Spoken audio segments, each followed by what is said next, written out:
Good evening or good morning, wherever you are. Welcome again to my channel, Jamaican African Travel.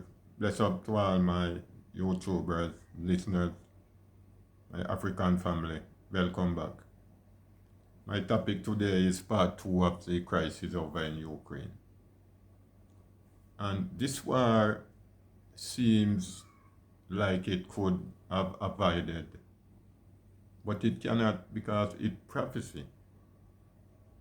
And I could show you how it could avoid it because what the Russian is asking the Ukraine not to do not join NATO because they don't want any missile to install right in their doorstep. And in 1962, it was the same thing. The Soviet Union went to Cuba, want to install missile or nuclear weapon down there. And the American didn't want any of that. So President Kennedy sent thousands of troop soldiers down in Florida in the Caribbean Sea, warship, warplane, and threatened to invade Cuba. And Cuba have to ask the Russian to leave. So it's the same thing that happening now. Putin said he don't want Ukraine to join NATO. And all US could have said to Ukraine, stay out, to let peace reign. But it is prophecy. And Matthew chapter 24, 6 to 7, tell you there shall be nation against nation, rumors of war, kingdom against kingdom, famine going to take the land.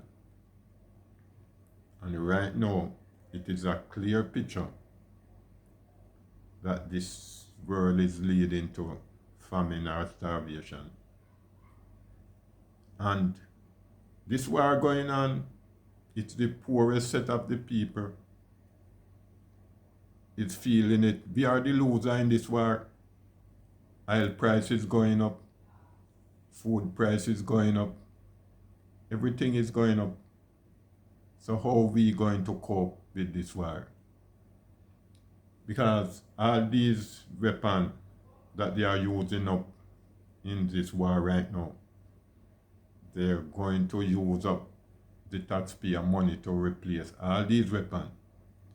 So we're going to have less money now to put in social service or even in education, in the health system.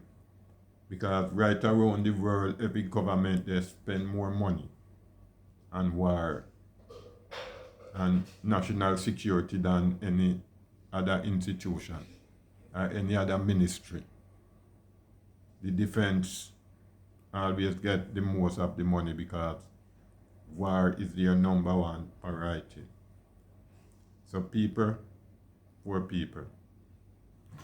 When you look at these 18, 19-year-old kids losing their lives in this war, it is so heartbreaking because these evil leaders, they create the war and then send the little kids them to lose their life. None of these kids live any life as yet, and yet they have to be fighting war. It is so awful and wicked. But I'm calling upon poor people. Ask yourself this question. Are we willing to suffer 2 times? Suffer on earth and then go to hell to suffer? We need to make it right. Take 1 time to suffer, not 2. But the only way we can avoid from not suffer 2 times, we had to make it right with God. And we used to sing this song. You better make right with God. Come and do it now. Make right with God. So people and poor people, I call upon you. We need to clean up our act. Because I used to really have sleepless night over this war over in Ukraine. And when I start to read Matthew and refresh myself about the thing that going to happen, because the Bible tells us before one of his word don't come to pass, heaven and earth shall pass away. So prophecy have to fulfill. And people, many of us don't take even what this war is serious. Because when you tell some people even to start store your grains or your food or even some water can serve you for even a week, some people don't take it serious. Some people want to tell you anything is anything, but it's going to hit you. You're going to unprepare, because not all of us going to die. Some of us going to stay alive. But what you're going to do when you're alive and you don't have any food to eat? Hungry is not a good thing.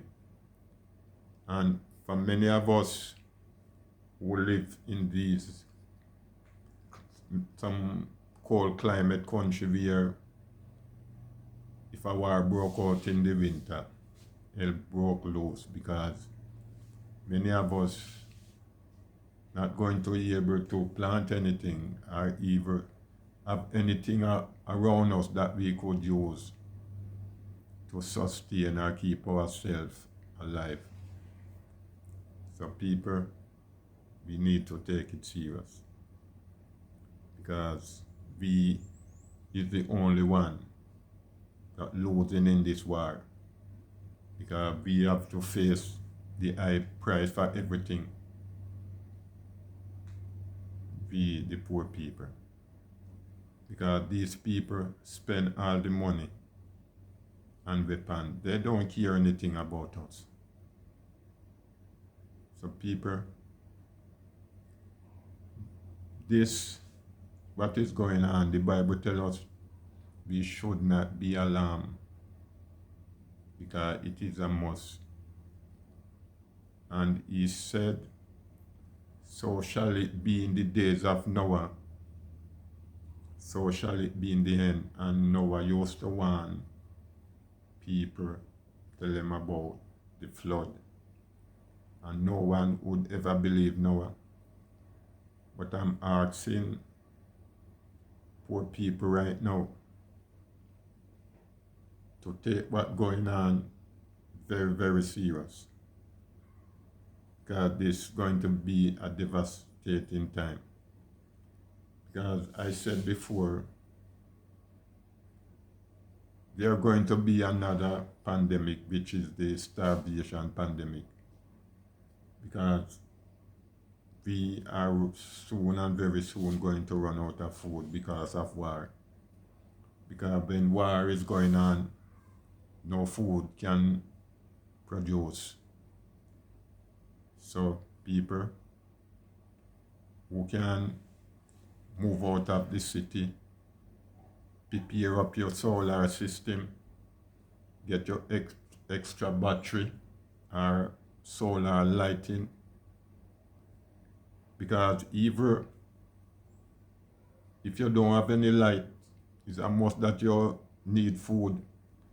So store your water, store your food, store your grains, that in the time of need you can rally on it. So people, be prepared, stay prepared. As I said, poor people, get on our knee and pray. This is what going to keep us in the time of tribulation. So people, until next time, thank you very much. Asante Sana.